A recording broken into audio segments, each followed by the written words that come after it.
안녕하세요. 민성원입니다.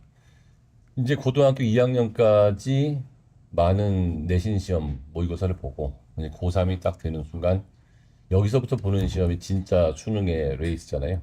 초등학교 1학년 때부터 고등학교 2학년 때까지 아무리 잘했어도 대학 잘 가면 성공한 거고 대학 못 가면 한 번 더 해야 되는 거고 고3 모의고사는 전체적인 분석과 내 위치, 그다음에 어느 과목을 내가 더 열심히 공부해서 수능 당일날 최고의 성적을 올릴 수 있을지 저희가 이제 고1과 고3을 집중적으로 분석하는 시간을 갖도록 하겠습니다.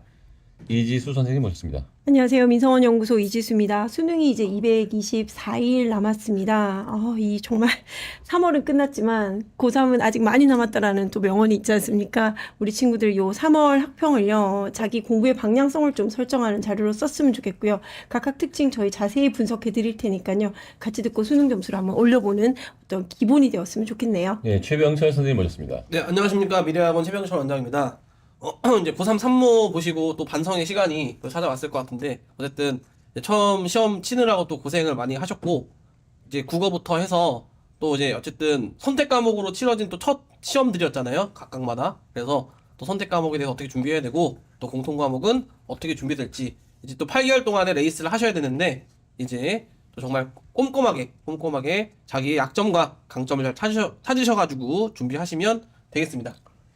자, 저희 국어과의 대표적인 두 강사님 모셨습니다. 대치 본원과 덕소와 다산에서 내신과 수능 같이 가르치고 계시는 일단 이미연 선생님 모셨습니다. 네, 안녕하세요. 안녕하세요. 민서원 연구소 국어 강사 이미연입니다. 이번에 3월 모의고사를 보고 학생들이 자신의 점수에 좀 많이 놀랬을 것 같은데요. 뭐가 그렇게 어려웠는지, 그리고 앞으로 어떻게 공부해야 되는지 이 시간 알아보도록 하겠습니다. 역시 대치와 다산 덕소에서 국어를 가르치고 계시는 서민아 선생님 모셨습니다. 네, 안녕하세요. 민석원 연구소 국어 강사 서미나입니다. 네, 저는 3월 모의고사 중에서 이번에 문법 파트 분석을 해볼 건데요. 우리 아이들이 원래 어려워하는 부분인 만큼 이번엔 어땠는지 알려드리도록 하겠습니다. 최변 선생님, 작년 수능하고 그 올해 네. 3월 모의고사와 비교한 미디어 얘기 좀 한번 해보시죠. 네. 3월 작년 학평은 수능하고 비슷하다고 네. 미디어에 이렇게 나왔네요. 이 3월 학평이요. 약간 작년 수능을 조금 모방해서 내거나 아니면은 이제까지 평가원 코드를 조금 재조합해서 내는 경향성이 있었는데요. 이번 3월도 마찬가지였습니다. 국어 수학 같은 경우는요. 작년 수능과 난도가 비슷했습니다. 하지만 영어는요. 조금 작년 수능에 비해서 좀 다소 어려웠다라는 평가가 내려지고 있습니다. 네, 계속 해보시죠. 자, 이제 조금 의미 있게 보셔야 되는 게 정말 드러나더라고요. 네. 사탐넌 학생이 증가했고요. 이 수치는요. 1년 전 그러니까 작년 3월 퍼센티지보다 13% 정도 늘어난 비율이라고 생각을 하시면 될 것 같습니다.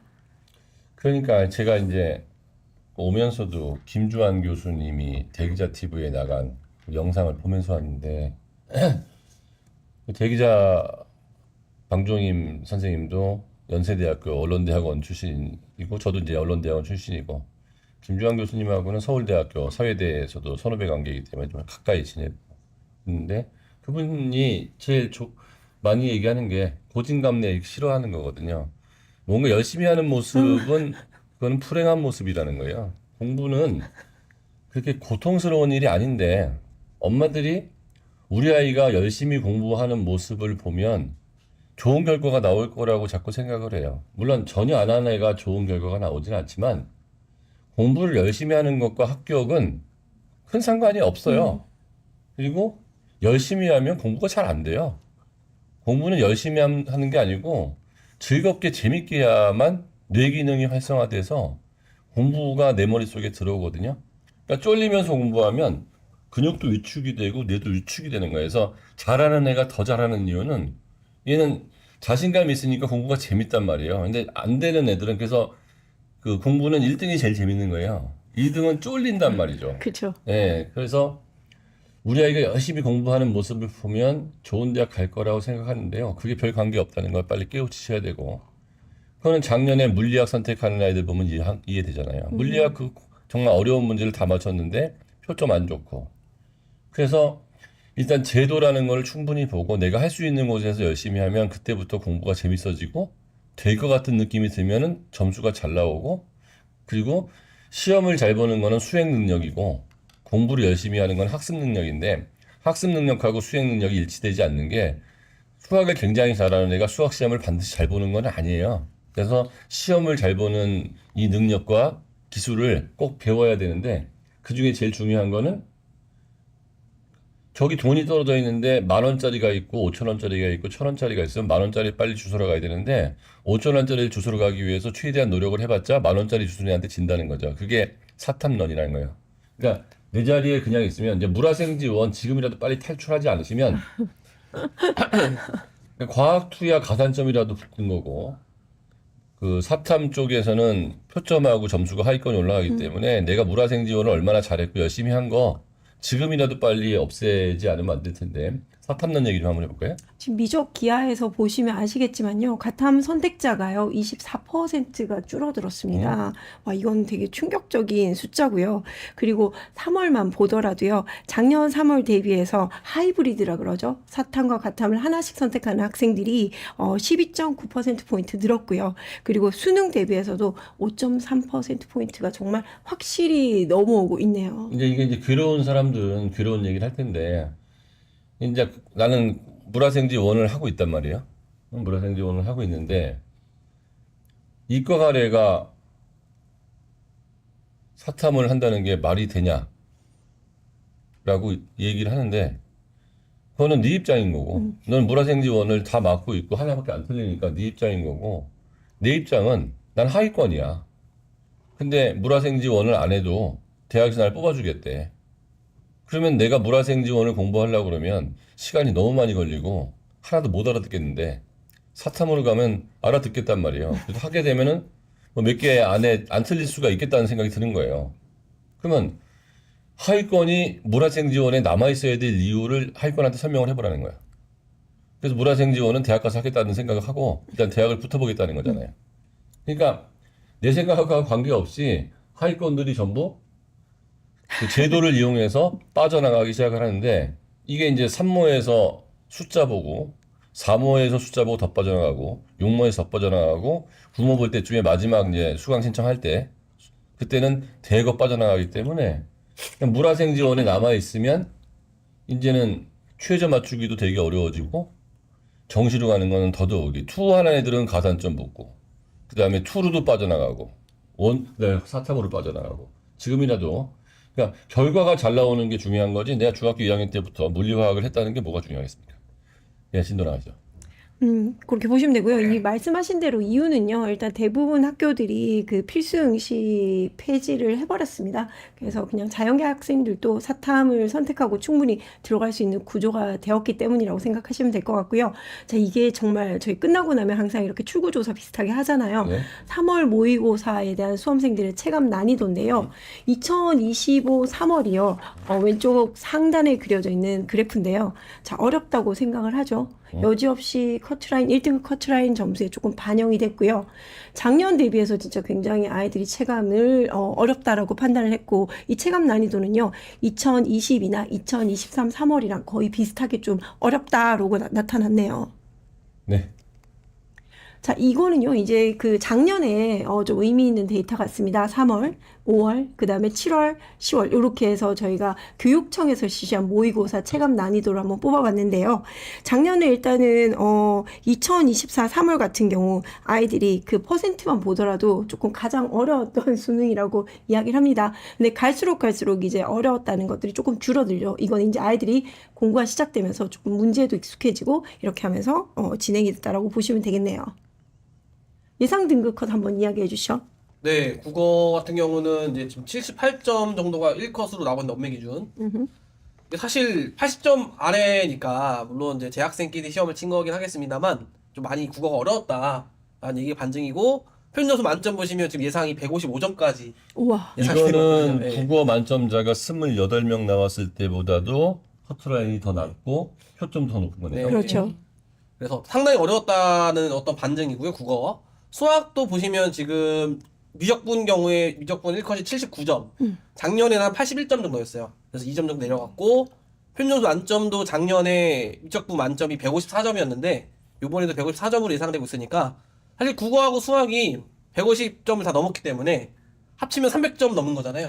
네, 그러니까 상당히 이제 국어하고 수학하고 변별력이 있었다는 건데 이게 중요한 거는 이제 재학생끼리 쳤다는 거죠. 그렇죠. 그래서 이제 재수생이 들어오면은 좀 보정이 되긴 할 텐데 그러니까 재학생 여러분들 진짜 공부 좀 하셔야 되고 예, 그다음에 이제 재수생들 열심히 지금 기출문제 돌리고 계실 텐데 이제 재학생은 뭐 수시다 내신이다 하면서 이제 시간을 좀 많이 허비하는 일이 생기잖아요. 물론 안 할 수는 없겠으나 이제 수능 최저의 어떤 또 의미를 가지고 준비를 좀 꼼꼼히 열심히 하셔야겠다는 어떤 데이터라고 보여집니다. 생윤이랑 경제도 좀 말씀드리면요. 생윤 같은 경우는 만표점이 75, 그리고 경제가 80을 차지하고 있네요. 경제. 예. 네, 그러니까 경제하고 생률은 제가 선택하라고 했잖아요. 그렇죠. 왜냐하면 결과적으로 표준 점수가 높은 과목을 선택하는 게 중요한 건데 생윤이 표준 점수가 높은 이유는 하위권의 대거 이동이에요. 하위권의 대거 이동하니까 표준 점수가 높을 거고 경제는 늘 안정적으로 표준 점수가 높았어요. 경제는 그래서 그 아주 밑으로 떨어진 경우가 경제는 별로 없었죠. 그러니까 아예 그냥 깔아주는 아이들이 있는 존재하고 거죠. 몇 문제는 어렵게 느껴진다. 계속. 자, 그리고 물리원 하원 한번 이야기해 주실까요? 예, 물원 같은 경우는 지금 작년에 1컷이 43점이었는데 올해 1컷이 46점으로 예상이 되고 있고요.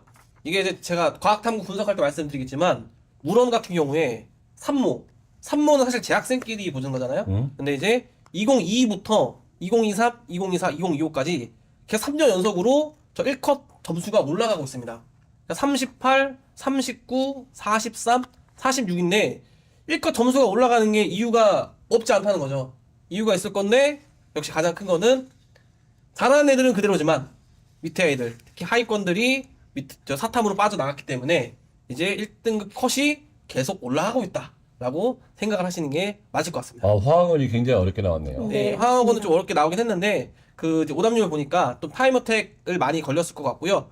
근데 중요한 거는 또 재수생 중에 화학원 고른 친구 은근히 있거든요. 그래서 역시 화학원 같은 경우에 작년에 화학원 1컷이 50점이었거든요. 수학에서. 아니 저기 수능에서. 수능에서. 예, 근데 올해는 어떻게 될지 좀 기출 주목해야 되는데 어쨌든 화학원 같은 경우에는 전통적으로 상위권이 만났다 보니까 이제 재수생이 들어오면 또 저 컷에 많은 변동이 있을 거다라고 예상하시면 되겠습니다. 근데 이거를 봐도 이제 물리 화학 중에 하나 선택해야 된다 그러면 물리가 아니고 화학이다.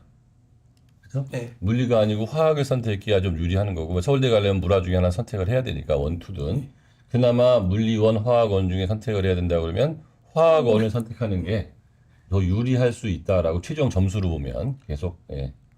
자, 이건 이제 저희가 3월 모의고사 의미를 조금 드리는 건데요. 그냥 수치적으로 봤을 때 늘 수능에서 한 1등급에서 재학생이 차지하는 비율이 40% 언더 오버거든요. 그렇다 그러면 내가 지금 그 안에 든다 그러면 방향성을 잘 가지고 가신다고 생각을 하시면 될 것 같고요. 그 외 학생들은 최저가 됐던 아니면 나의 정시 점수가 됐던 조금 분발하고 공부 방향을 재설정하는 자료로 좀 쓰시면 좋겠다. 아직까지 우리가 재수생이 없는 자료로 계속 분석을 하고 있다는 거 명심하시고 방향성을 꼭 설정을 하시는 계기가 됐으면 좋겠습니다. 네. 3월 모의고사 이제 본격적으로 분석을 해야 될 텐데요. 224일 남았고 다음 페이지. 국어 한번 보도록 네, 하겠습니다. 이제 국어부터 보도록 하겠습니다. 포인터를 더 주시면 네.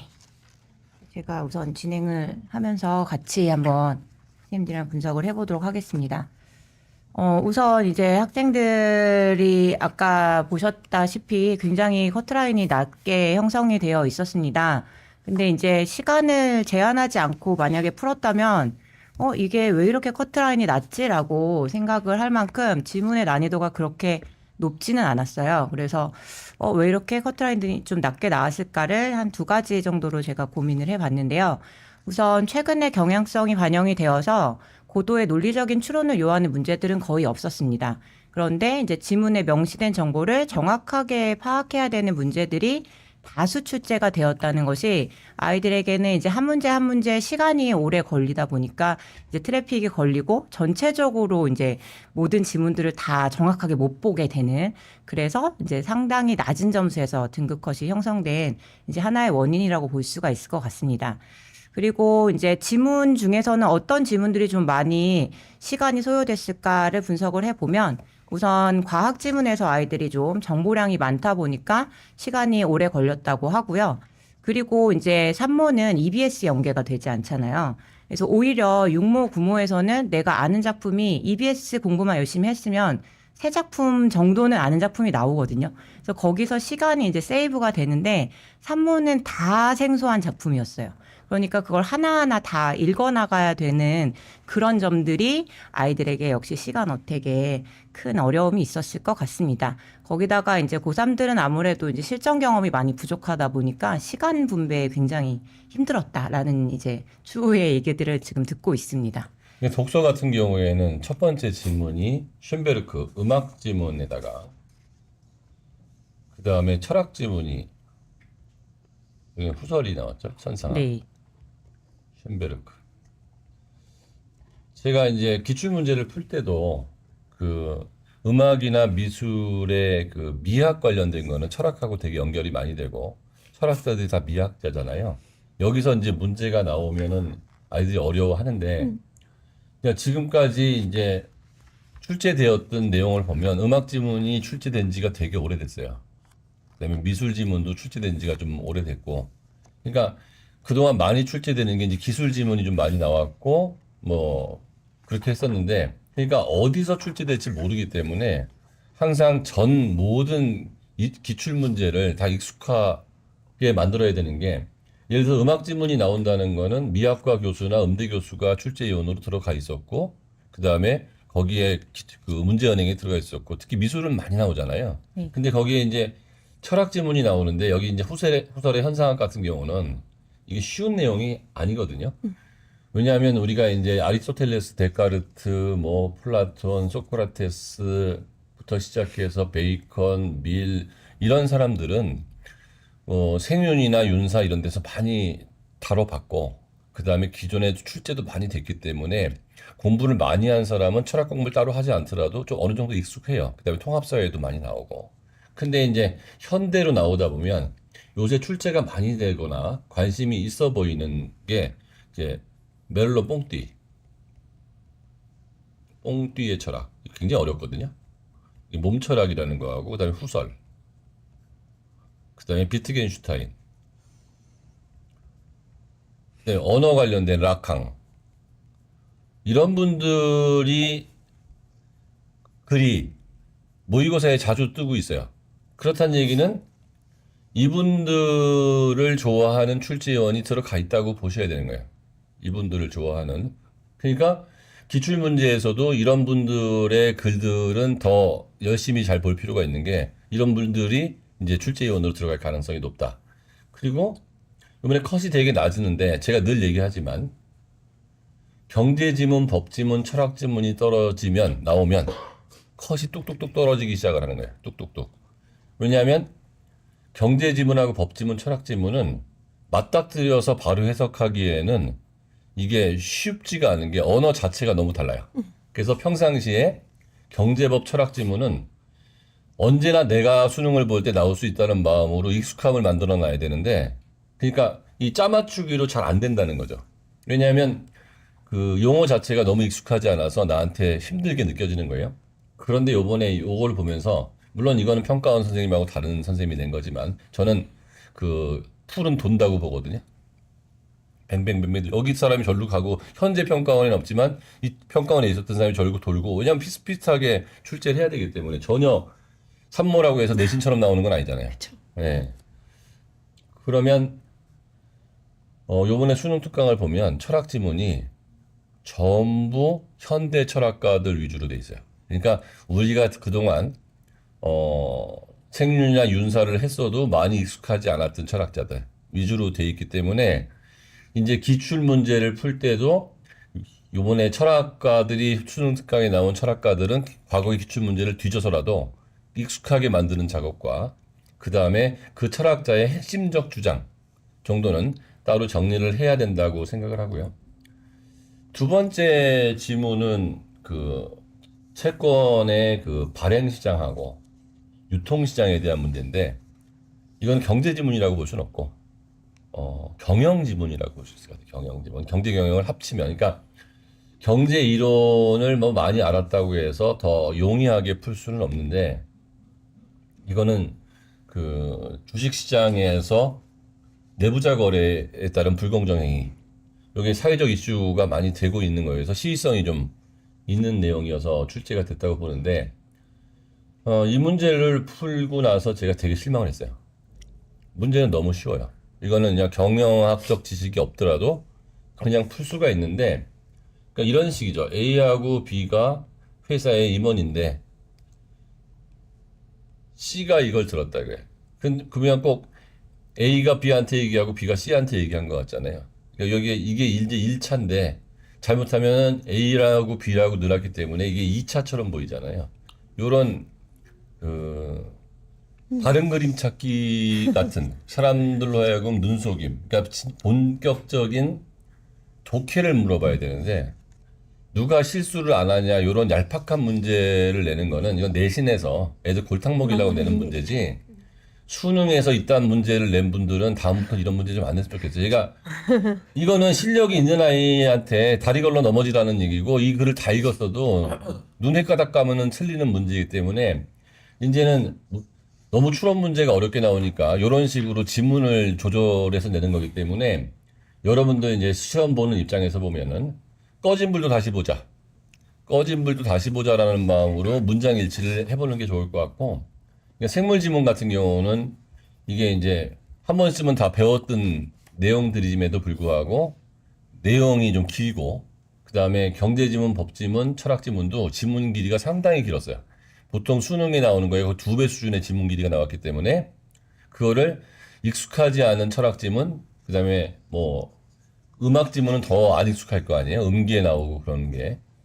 그거를 읽고 나서 문장 일치로 가면은 풀 수 있는 건데 읽는데 시간이 많이 걸리고 익숙하지 않기 때문에 오독을 할 수 있는 가능성이 많아서 시간에서 굉장히 어려움이 있었을 거고 익숙하지 않은 표현들 그래서 굉장히 거부감이 생겨서 아예 풀다가 포기하고 찍은 아이들이 많지 않았을까 이런 생각이 듭니다. 네. 그래서 등급 컷에 이제 그런 것들이 좀 여실히 반영이 돼서 생각했던 것보다도 정말 등급 컷이 굉장히 낮았다라고 이제 판단이 됩니다. 그리고 오답률을 또 체크를 해봤는데요. 경제법 지문인 이제 독서 지문, 그 다음에 인문 주제 통합 지문, 과학 지문에서 아이들이 좀 어려워했던 것이 드러나고 문학, 문법 그리고 어휘 문제도 하나 이제 많이 틀린 문제가 있었습니다. 이 독서 지문에서 어려운 네. 12번이 아까 제가 말한 그건가요? 네, 그 대응시키는 게 좀 네, 이거 네, 완전히 이거는 그냥 전부 다리 걸려 넘어진 거라고 보고 그렇죠. 아마 네, 맞습니다. 이거를 차분히 읽었을 때 틀렸을 애들은 없는데 맞아요. 예. 그래서 이거는 사실 잘못된 어려워서 오답률이 높은 게 아니고 네. 아이들이 전부 함정에 빠졌다, 맞아요. 싱크홀에 꺼진 빠졌다고 불을 볼 다시 수 안 있고 봤네요.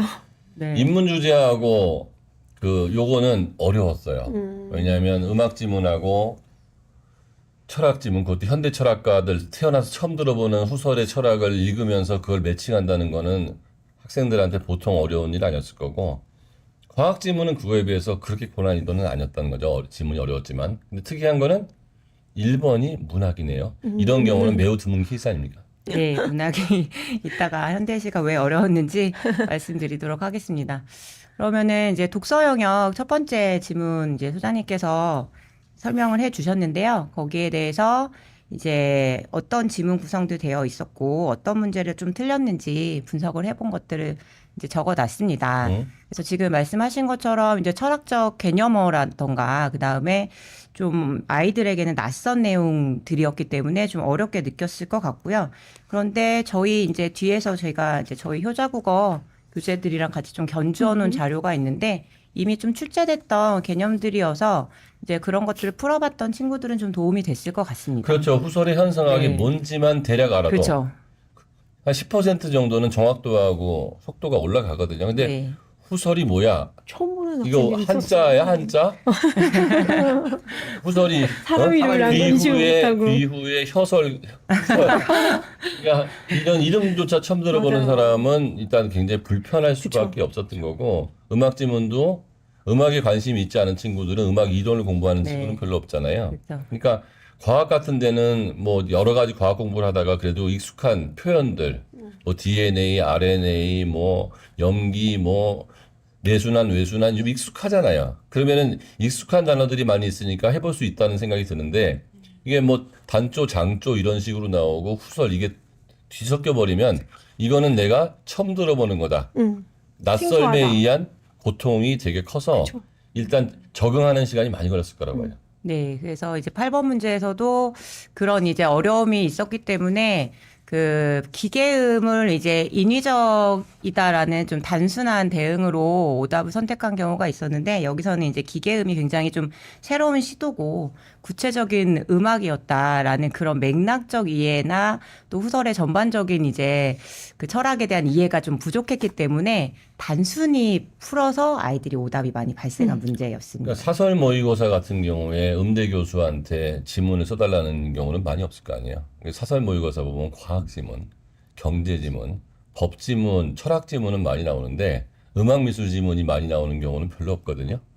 근데 음악 미술 지문도 기출 문제에는 꽤 여러 번 나오기 때문에 요번에 수능 특강에 나오는 음악이나 미술 지문은 좀 신경을 써서 그쵸. 그동안 안 나왔던 거니까 한번 나올 수 있다고 생각을 하고 이건 늘 안 나왔던 건데 중요한 건 내가 볼 때 나오냐 안 나오냐 문제이기 때문에 그냥 수능 특강에 나오는 것들은 전부 싹 공부를 할 필요가 있는 것 같아요. 저도 이거 국어를 풀어보고 왔는데 이제 그 이 지문 같은 경우에는 그 8번이 오답률 높잖아요. 네. 제가 보니까 저는 관점을 두 개를 정리해놓고 풀었더니 좀 쉽게 풀었는데 아마 독해가 좀 덜 돼서 예, 그쵸. 관점 정리를 잘 안 돼서 많이 틀리지 않았을까라고 예상을 합니다. 예. 네.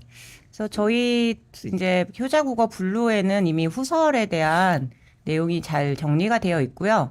그 다음에 효자국어 분류 철학 2 책에는 아도르노에 대한 철학을 나오죠. 설명하면서 자, 샌베르크에 우리 대한 문제가 나와 효자 있어요. 국어 분류에 네. 후설 있어요 없어요? 있죠. 네. 제가 늘 얘기하는 경우가 뭐냐면 어렸을 때 책을 많이 읽는데 분류 정도를 읽고 문제를 풀면 후설이 현상학 이게 뭔 소린지 정도는 알고 들어본 적 있는 거하고 차이가 있고요.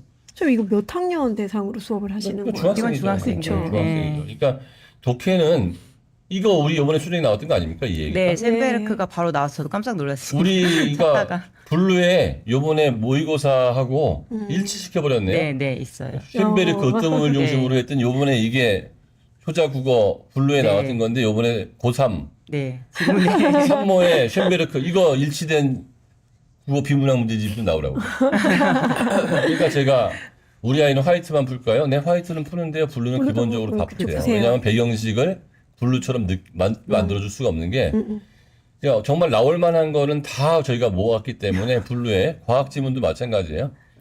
고등학교에서 출제됐던 화이트에는 그냥 기출 문제들인 거고 네. 블루는 배경식 바탕의 기출 문제이기 때문에 배경식을 빠른 속도로 올릴 수 있는 제일 좋은 방법이죠. 예. 네, 이렇게 저도 이제 찾다가 샌베르크가 나와서 적중했구나 확인을 했고 그리고 이제 기출 문제에서도 화이트 4의 후설에 대한 이야기들이 이제 여러 번 나왔던 자, 후설이 그렇죠? 줄이 있습니다. 그러니까 고2 11월 모의고사에서도 후설이 나왔고, 네. 그죠? 그 다음에 이것도 고2. 고2 9월 모의고사도 후설이 나왔고, 네. 그러면 이런 문제를 좀 풀어봤다면, 그러니까 기출 낯설지 문제는 다 않겠네. 풀어봐야 된다는 게 그렇죠. 후설을 좋아하는 사람이 출제위원 중에 존재하고, 그리고 이런 사람들은 뱅글뱅글 돈다고 그랬잖아요. 평가원에도 갔다가 학평에도 갔다가, 그러니까 여기도 후설에 뭐가 나왔죠?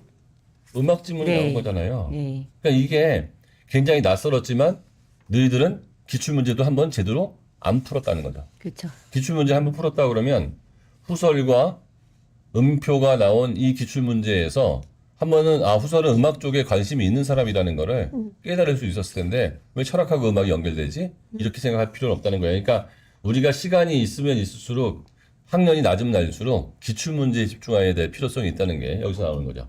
네, 그래서 사실 아이들이 고등학교 3학년 기출문제 풀기에도 시간이 좀 모자르다고는 하는데 고등학교 1학년이나 고등학교 2학년 기출문제에 굉장히 배경 지식이 발판이 되는 배경 지식이 많이 있거든요. 고3 문제를 풀기 위한. 그래서 이런 것들도 보면 확인을 하실 수 있습니다. 여기서 다시 한번 말씀드리면 배경 지식 없이 비문학 독해 잘하기 힘들다. 네. 그래서 어리면 어릴수록 배경 지식을 늘려라. 두 번째는 기출 기출을 문제는 많이 반드시 풀어라. 풀어라. 근데 기출문제를 풀고 싶어도 기출문제집이 없는 거 아시죠? 그러니까 음. 기존의 기출문제집은 너무 최근 것만 모아놨기 때문에 2014년, 15년, 16년 이런 데 거는 빠진 경우가 많거든요. 그래서 화이트를 풀어야 되는 이유가 그렇죠. 화이트는 정말 20년치 기출문제를 다 모아놨기 때문에 어디 새지 않고 다 풀어볼 수가 있습니다. 제가 미리 말씀드리지만 수능 보기 전에 국어 비문학은 기출문제를 한 번이라도 풀고 들어가라. 네.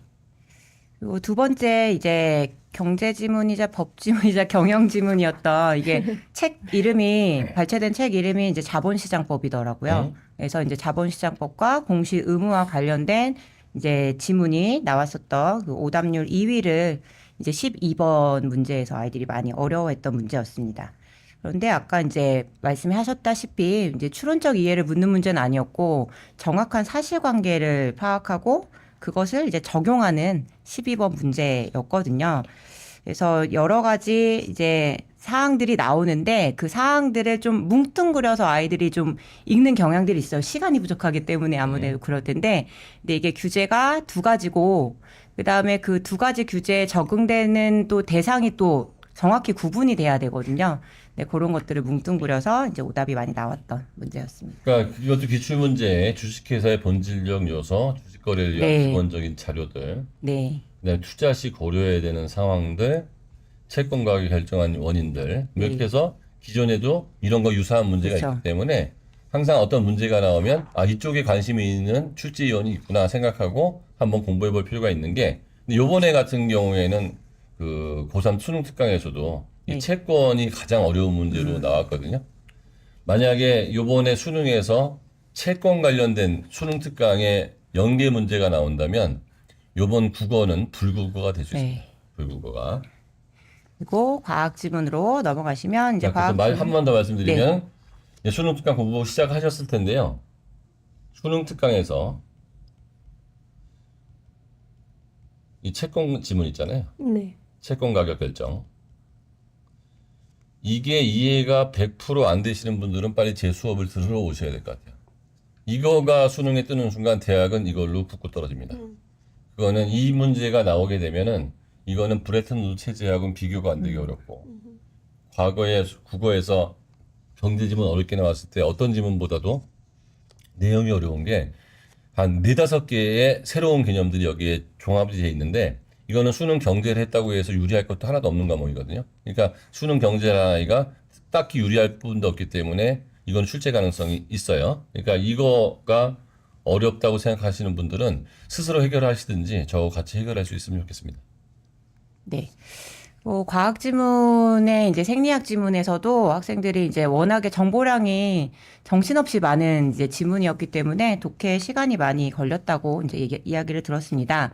근데 이제 15번 문제도 이제 사구체 기전을 묻는 문제였고, 그 다음에 17번 문제는 RAAS라고 해갖고 이건 호르몬의 기전을 묻고 있는 그 문제였거든요.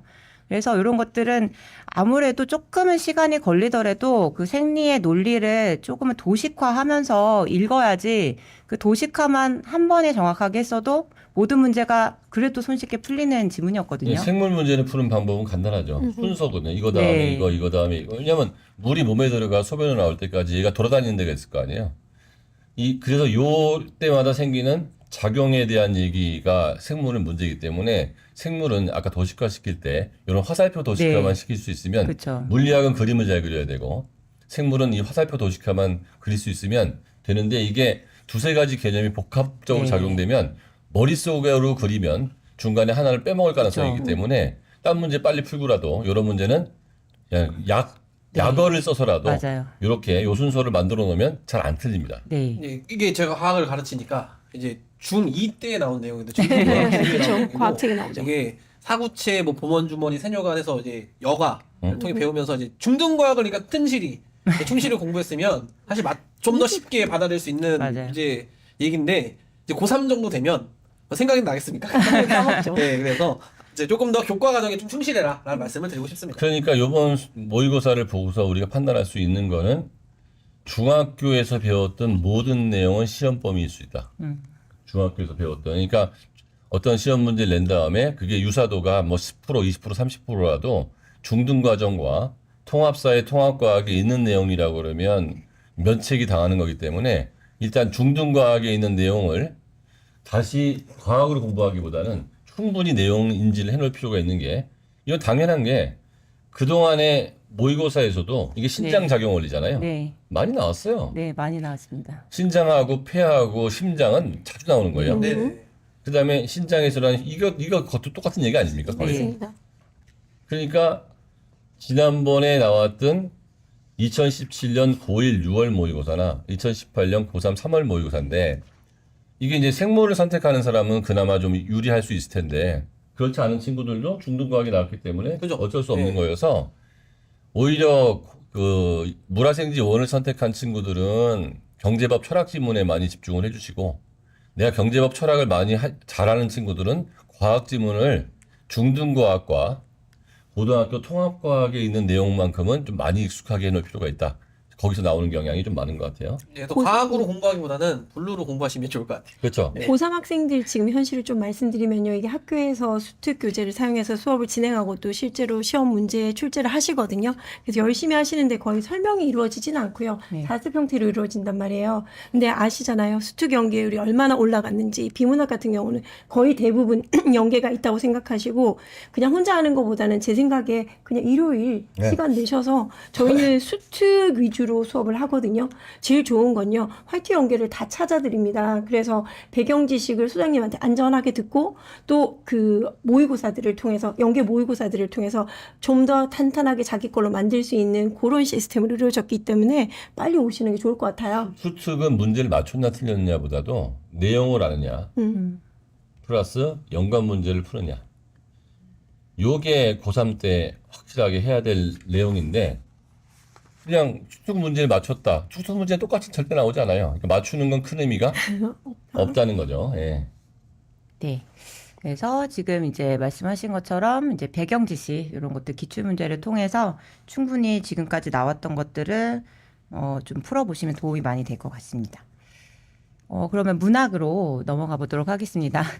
그래서 네, 현대시에 이제 두 작품이 나왔는데요. 이제 두 작품 모두가 되게 생소하고 난해한 작품이었기 때문에 대부분의 학생들이 이제 어려움을 겪었습니다.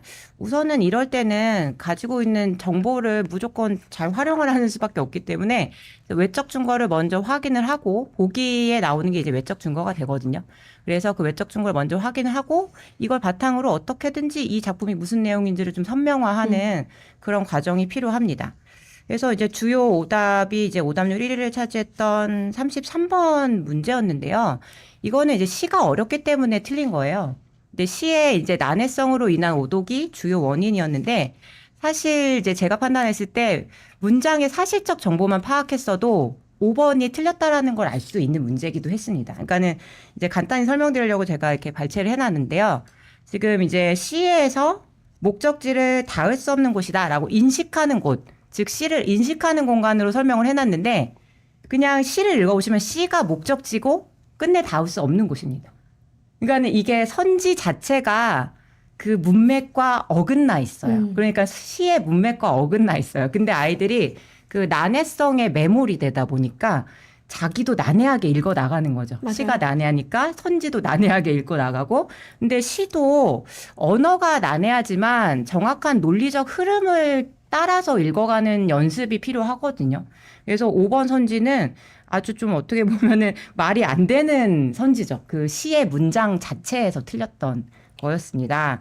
그래서 아이들이 시라는 것도 언어가 난해할 뿐이지 주제가 난해한 건 아니거든요. 그러니까 굉장히 보편적인 주제가 나오고 상황도 굉장히 보편적인 상황이 나오거든요. 근데 아이들의 입장에서는 그걸 보편적이고 일상적인 언어로 전환시키는 게 어려운 것 같아요. 거기다 시간 제약까지 있습니다. 네, 시간 마지막 문제였거든요. 거의 마지막 부분이다 보니까. 그래서 이제 논리적 흐름이라는 것을 좀 정확하게 인지하면서 풀어나가는 연습이 필요하겠다. 난해한 작품은 계속 나올 테니까요. 네. 네. 그리고 이제 그 고전 갈래복합으로 넘어가시면 여기에서도 이제 친구들이 좀 틀렸던 이제 26번 문제만 좀 살펴보도록 하겠습니다. 이것도 역시 둘 다 생소한 작품이었어요.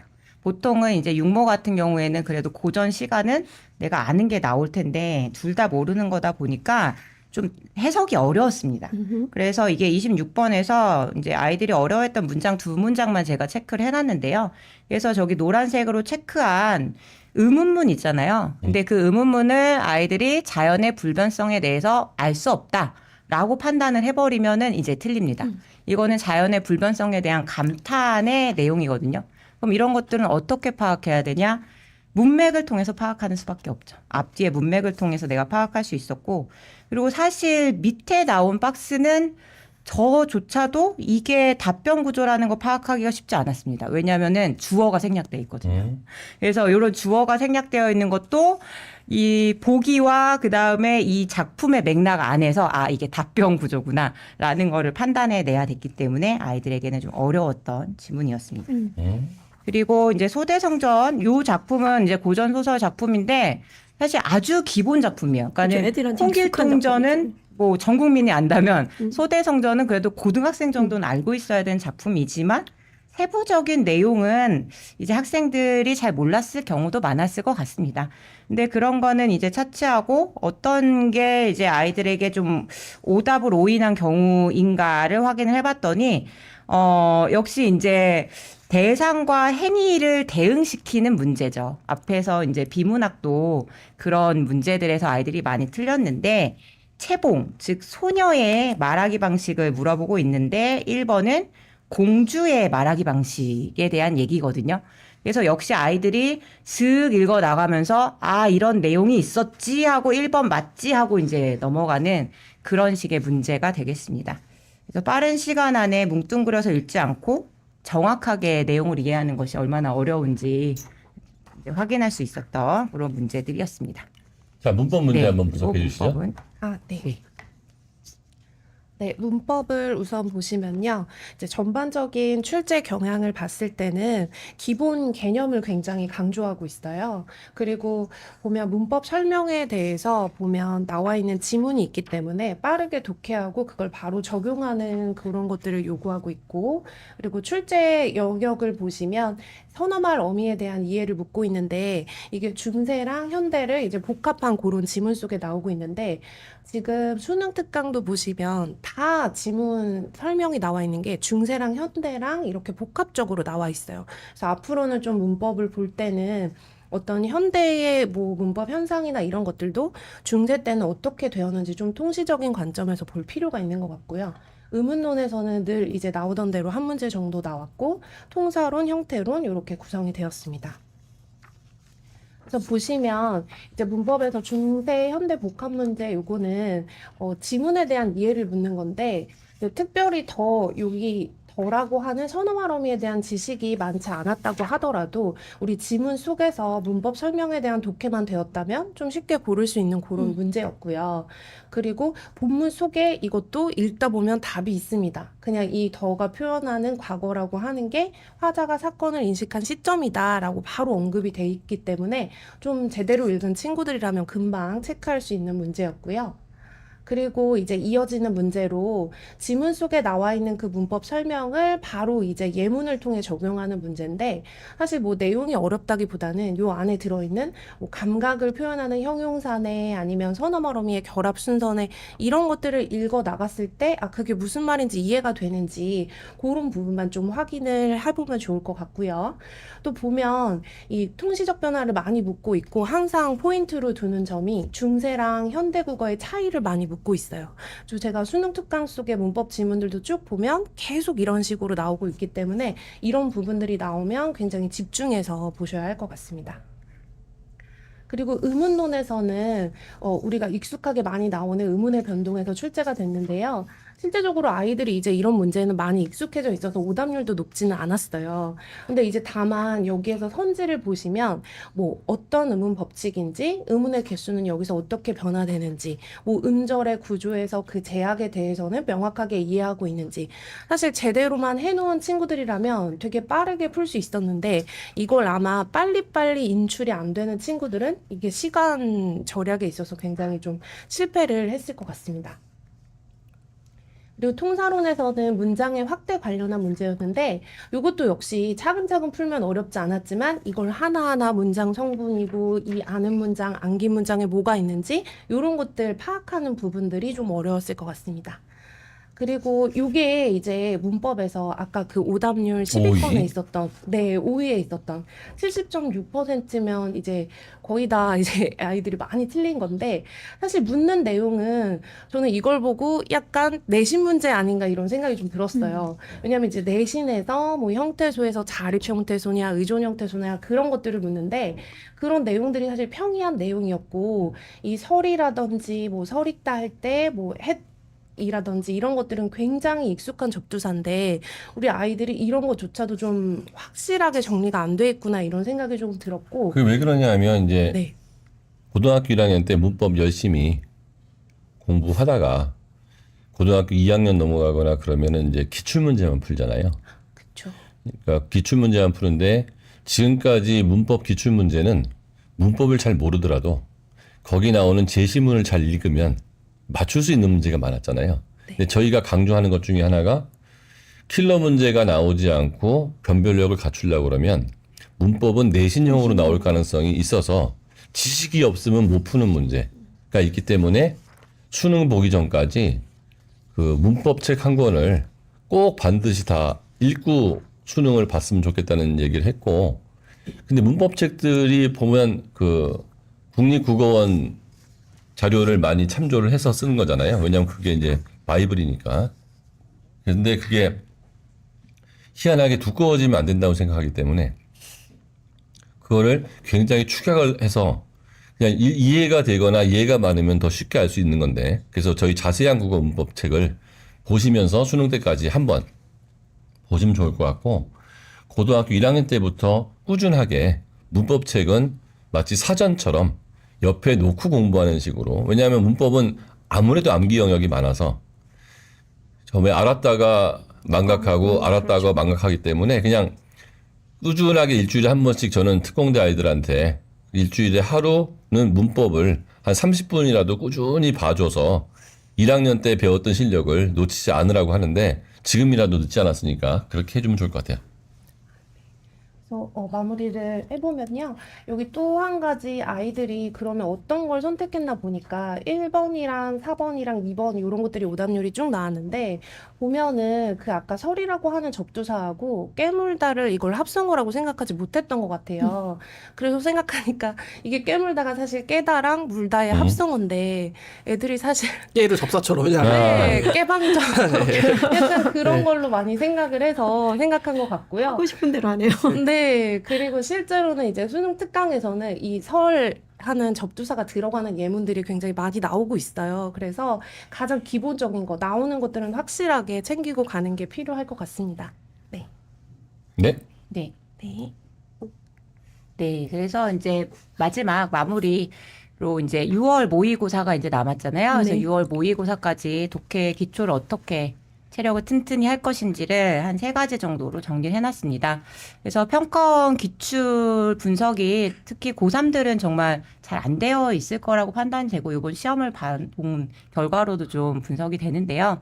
그래서 평가원 모의고사 기출 문제 풀이 분석 꼭 스스로 좀 풀어보시고 자신의 실력 점검 확인하시고, 그리고 이제 해설 강의가 좀 필요한 경우들이 있을 것 같아요. 특히 뭐 내가 경제 지문이 너무 약하다, 과학 지문이 너무 약하다 하는 친구들은 좀 단기간에 그렇게 경제 지문이나 뭐 과학 지문만 몰아서 풀고, 그리고 해설 강의도 좀 듣고. 왜냐면 이게 등급이 좀 낮은 친구들일수록 혼자 좀 공부하는데 어려움이 있죠. 좀 많이 있습니다. 그래서 그런 저희는 이제 예보크를 통해서 비문학은 해설이 아주 잘 되어 있잖아요. 그래서 그런 것들을 좀 이용을 하시면 정말 좋을 것 같습니다. 게다가 예보크 가격 저희가 월 3만 원으로 낮췄습니다. 와. 네. 네, 그리고 육모가 중요한 가장 큰 이유는 뭐냐면, 육모가 이제 재수생하고 재학생이 같이 보는 시험이잖아요.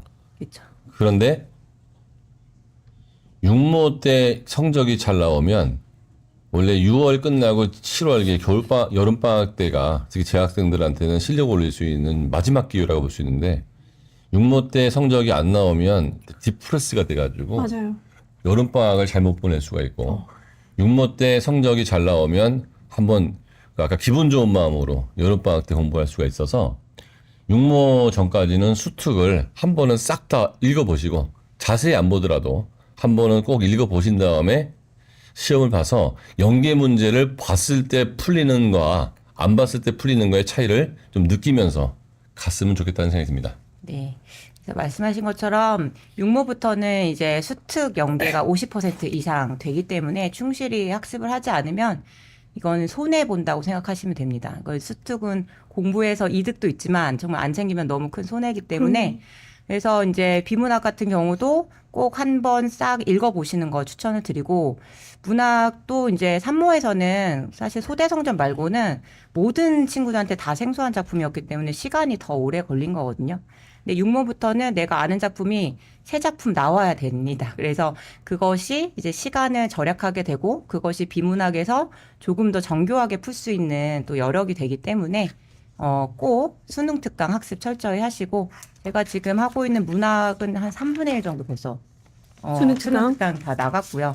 그리고 이제 최근 경향들을 보시면은 육모에서 그 비문학도 그렇고 좀 문학도 그렇고 수능 특강 뒤에 지문들이 좀 많이 나옵니다. 그래서 뒤에 지문을 집중 공략해서 먼저 풀고 있습니다. 그리고 엄매 선택자들은 역시 이제 육모 전에 자신이 알고 있는 이제 문법 개념들이 확실한지 이런 것들 저는 이제 아이들이랑 백지 테스트 같은 것도 이제 종종 보거든요. 그래서 개념 숙지했는지 확인하시고 기출문제 그 후에 이제 기출문제 풀이를 통해서 적용하는 연습을 하시기를 추천을 드리겠습니다. 자, 오늘 이제 고등학교 3학년 그 3월 모의고사 분석은 첫 번째 모의고사를 본 다음에 어떤 식으로 나머지 200일 여일 남은 거를 대비할 수 있는가에 대한 얘기고요. 잠시 쉬었다가 그 2부에는 사탐이죠. 사탐 분석을 하고 3부가 수학인데? 네. 네. 그러니까 오늘은 하여튼 특집 방송으로 해서 저희가 모의고사 본 다음에 분석하는 시간을 갖도록 할 텐데요. 한 10분 정도 그 정비하는 시간을 갖고 다시 사탐론 그 중에서 저희가 미는 과목이 2과목이죠. 예, 그 어떤 식으로 나왔고 어떻게 대비해야 될지 알아보는 시간을 갖도록 하겠습니다. 잠시 뵙겠습니다.